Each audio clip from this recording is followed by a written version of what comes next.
My wife served. Surprise, here are your divorce papers. Through her sister at our anniversary party. I said, perfect timing. When I revealed the papers were actually property deeds, transferring everything to my name, her sister's smile disappeared faster than her inheritance. I, 38 male, just experienced the most surreal anniversary party of my life. My wife Natalie, 36, and her sister Bethany, 34, tried to publicly humiliate me, but it backfired spectacularly. Quick background, Natalie and I have been married for 12 years. No kids by choice, or so I thought. It was mutual.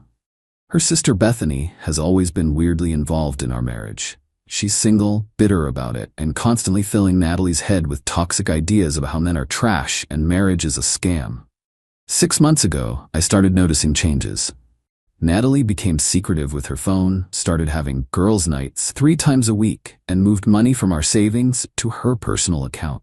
Not huge amounts, like $500 here, $700 there. When I asked about it, she said she was investing in herself with some online courses. Whatever, it's her money too, right? Wrong. Turns out she was building an exit fund while planning to blindside me with divorce papers at our anniversary party. How do I know this? Because Bethany can't keep her mouth shut when she's drunk. 2 months ago, at Natalie's cousin's wedding, Bethany got wasted and started rambling to me about how some anniversaries are endings, not beginnings, and how public accountability changes everything.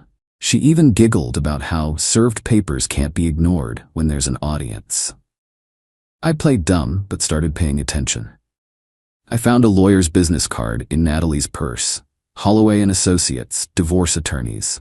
I did some digging. She'd had 3 consultations. I also discovered she'd been apartment hunting with Bethany, and they'd put a deposit down on a place starting next month. Here's the kicker. 8 years ago, Natalie inherited her grandmother's house. It was in rough shape, basically worthless. I spent 5 years and about $80,000 of my inheritance from my dad fixing it up. New roof, new plumbing, complete kitchen remodel, the works. We lived there for 3 years before moving to our current place and renting it out. The house was in her name only because it was her inheritance. The rental income, $2,200 per month, went into her personal account because it's family property. I was fine with this because marriage is about trust, right? After discovering her plan, I consulted my own lawyer. Turns out, in our state, I could claim the increased value of the house due to my investments and labor. The house went from being worth $60K to $280K. My lawyer said I had a strong case for either compensation or partial ownership. But instead of fighting that battle, I proposed something different to Natalie 2 weeks before our anniversary. I told her I'd been thinking about our future and wanted to protect our assets. I suggested we transfer the rental house fully into my name for tax purposes, since I'm self-employed and could use the deductions. In exchange, I'd transfer our current home, which we own jointly, entirely to her. She jumped at it. Our current home is worth $350 with only $100K left on the mortgage. The rental is worth $280K with no mortgage. She thought she was getting the better deal. We signed the papers 5 days before our anniversary party. All legal, all documented, all filed with the county. The anniversary party was last night. Natalie insisted on throwing a big bash, rented a private dining room at a fancy restaurant, invited about 40 people, friends, family, some of my coworkers. She was practically glowing with anticipation. Halfway through dinner, after the toasts, Bethany stood up with this massive grin. I have something special for the happy couple. She pulled out an envelope and walked over to me. On behalf of my sister, who deserves so much better, consider yourself served. She slapped the envelope on the table in front of me. The room went silent. I opened it slowly, saw the divorce papers, and started laughing. Not a crazy laugh, just a genuine chuckle.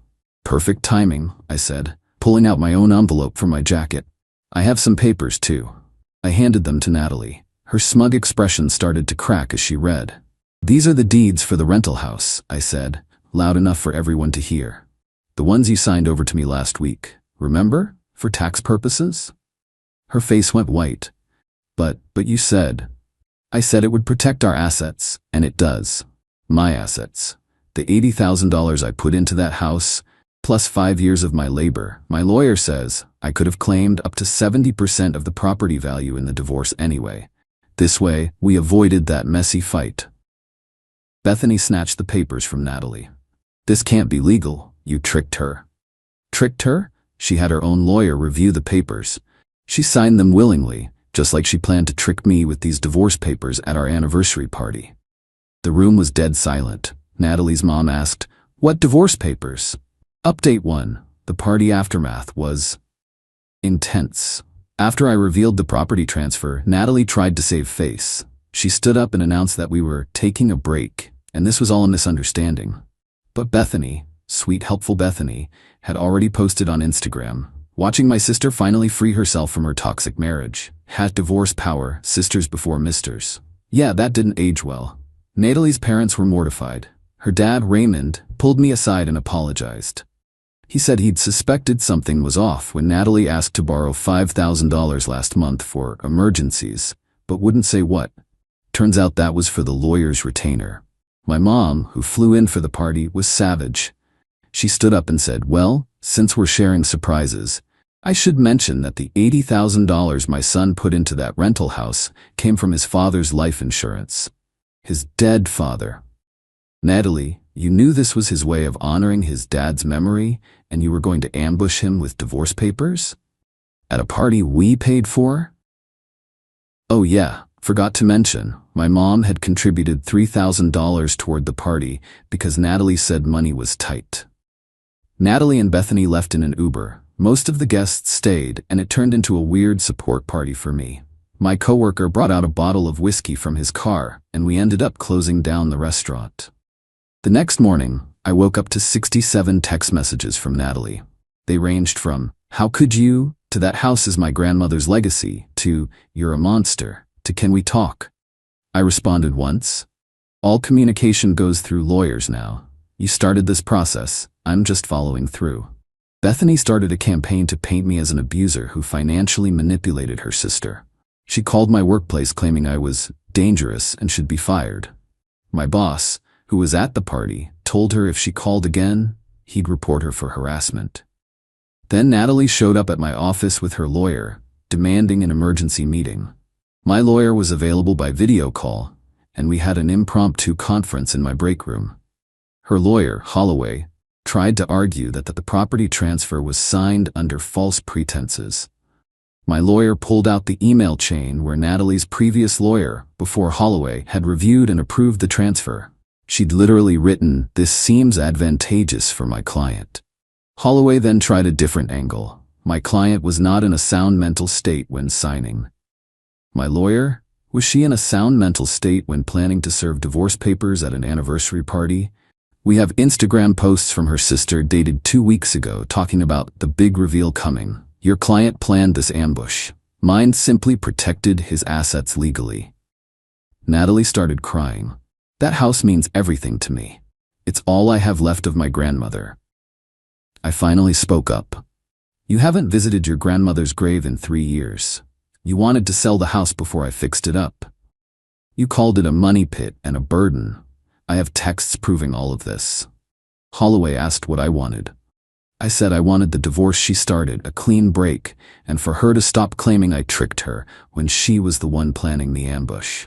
What about the house she lives in now? Holloway asked. That's hers, free and clear in the transfer. She gets a $350K house with only $100K owed. I get a $280K rental property with no mortgage, but tenants I have to manage. Seems fair to me. Update 2. Things got uglier before they got better. Natalie and Bethany decided to escalate. They started telling everyone I'd been planning this for months, that I'd manipulated a loving wife into signing over her inheritance. They conveniently left out the whole serving divorce papers at anniversary party detail. Some people believed them. I lost a few mutual friends who said even if Natalie was wrong, what I did was cold. I'm fine with that. The friends who were at the party saw what really happened. Then Bethany made a mistake. She went to the tenants at the rental house and told them they needed to start paying rent to Natalie because the transfer was fraudulent and would be reversed. She gave them a whole sob story about how I stole the house. The tenants, an older couple named Dorothy and Eugene, called me confused. I explained the situation and sent them the official deed transfer. They were appalled at Bethany's behavior and agreed to sign an affidavit about what she'd said. My lawyer sent Bethany a cease and desist letter. She violated it within 24 hours by showing up at the rental house again, this time with Natalie, trying to change the locks. Dorothy called the cops. Natalie and Bethany were charged with attempted breaking and entering and criminal trespass. The arrest was a wake-up call for Natalie's parents. Raymond called me and said, "I'm starting to see why you protected yourself. Bethany's always been a bad influence, but I didn't realize how deep this went." He told me something interesting. Bethany's been living off her parents for 2 years since her own divorce. Her ex-husband apparently left her because she was having an affair with her personal trainer. She got nothing in the divorce because of an ironclad prenup. Now she projects her hatred of her ex onto every man, especially me. Meanwhile, I hired a property management company to handle the rental. I didn't want to give Natalie or Bethany any excuse to show up there again. The management company did an inspection and found $3,000 worth of damage to the garage door and fence. Apparently Bethany tried to break in through the back after the police left. Security footage confirmed it. I added destruction of property to the charges. Bethany was looking at actual jail time now. Natalie's lawyer called mine. They wanted to negotiate. The criminal charges were ruining Bethany's life and devastating Natalie's mental health. My terms were simple. 1. Proceed with the divorce as filed. 2. No claims on the rental property. 3. Natalie keeps the house as transferred. 4. No alimony either way. 5. Bethany pays for the property damage. 6. Both stay away from me and the rental property. 7. A written admission that the property transfer was legal and willing to officiate. They tried to negotiate. I held firm. I had all the leverage. Final update. It's done. Natalie signed the agreement. The divorce was finalized yesterday. Uncontested, clean break. She kept trying to make eye contact in court, but I just looked at my lawyer's notepad the whole time.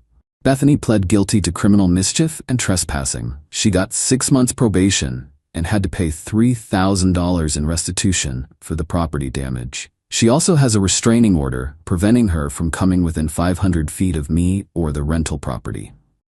The best part? Natalie's parents were so disgusted by their daughter's behavior that they changed their will. Raymond told me this, not to hurt Natalie, but because he wanted me to know they were making things right. Apparently, Bethany was supposed to inherit a significant portion of their estate. Now she gets nothing. Natalie's inheritance was reduced too, with the difference going to charity. "You were a good son-in-law," Raymond said. "I'm sorry my daughters couldn't see that." Natalie tried one last manipulation. She sent me a letter through her lawyer. Not a legal document, just a letter. She wrote about how we'd fallen in love, our early years, how she still loved me but felt trapped by expectations. She said Bethany had convinced her that I was holding her back, that she deserved more, that the anniversary ambush would be empowering. She admitted she'd been planning it for 8 months. 8 months of lying to my face every day while planning to humiliate me in front of everyone I knew. And she expected sympathy? I didn't respond. The rental house is doing great. I raised the rent by $200, still below market rate, and the tenants were happy to pay it because they love the place. That's $2,400 a month in income from a property that's fully paid off. My financial advisor says I can retire 5 years earlier now. I found out through mutual friends that Natalie's struggling. The house she got has a $100K mortgage she can't really afford on her salary alone. She'd been counting on alimony and half the rental income. Her parents are helping for now, but they made it clear it's temporary. Bethany moved back in with her parents after violating her lease agreement, something about noise complaints and threatening neighbors. She's 34, unemployed, and has a criminal record now. Her Instagram is now private, but I heard she's been ranting about the corrupt legal system and how men always win. Last week, I got a text from an unknown number. It was Natalie on a friend's phone. "I know you won't respond, but I need you to know. Losing you was the biggest mistake of my life. Bethany poisoned everything good we had. I'm in therapy now, working on why I let her influence me. I'm sorry." I blocked that number too. People ask if I regret any of it. Honestly, I regret not seeing the signs sooner. I regret trusting someone who was plotting against me. But protecting myself? Using their own ambush timeline against them? Not for a second. They wanted to publicly humiliate me. They wanted to destroy me financially. They wanted to paint me as the villain in their story. Instead, they played themselves. The property transfer was legal. The divorce was what they wanted. The criminal charges were for their own actions. I'm dating again now. Nothing serious yet, but I'm upfront about what happened. Most women are appalled by the anniversary ambush plan. One said, anyone who'd do that deserves whatever karma comes their way. Karma came. It was documented, notarized, and filed with the county clerk. Edit. Since some people are asking, yes, this is all legal in my state. Community property laws vary. The property transfers were reviewed by lawyers on both sides. And no, I don't feel bad. They planned to ambush me with divorce papers at our anniversary party in front of my family and friends. I just made sure I was protected when they did.